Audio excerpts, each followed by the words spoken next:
Actually, yes. When Russia intervened, they were very specific. They said that they want to defeat terrorism, but also they wanted to defeat the Islamic State. So the Islamic State isn't defeated, but Russia succeeded in achieving its goals in Syria, which is fighting rebel factions, either from moderate rebellion, from Islamists, or either Al-Qaeda in the regions where it was vital for the regime to maintain itself. So they created no man's land around the axis between Damascus and the coastal area. They succeeded in squeezing the opposition, if I may say so, northern of Aleppo, and making the government forces more and more efficient on the ground through this air campaign. So they achieved their military goals.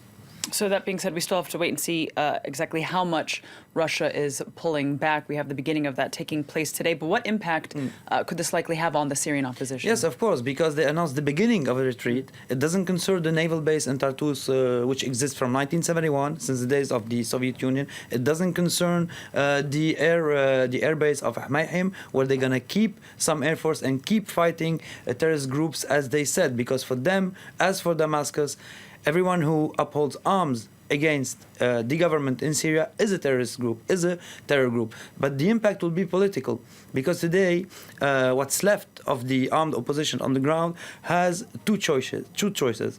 They have to fight the Islamic State or fight the Front al-Nusra, because they are squeezed in northern Aleppo after the advances of the Syrian army from the south and the advances of Kurdish factions from the west, and having the Islamic State on the east. They have very small territory today. And in this territory we have factions like the Al-Nusra Front, which is the branch of Al-Qaeda, and also in Idlib. So the choice is, they have one choice of two choices: either fighting the Islamists and the Islamic State and Al-Qaeda in order to have a place or a seat for the negotiations, or either vanishing or not having a place in these upcoming negotiations. Because the aim of fighting Islamists and radical groups is also a Western aim since many months today. So this is why we can say that Putin and Russia managed to achieve their political agenda and to impose their political agenda on factions which were close to the West.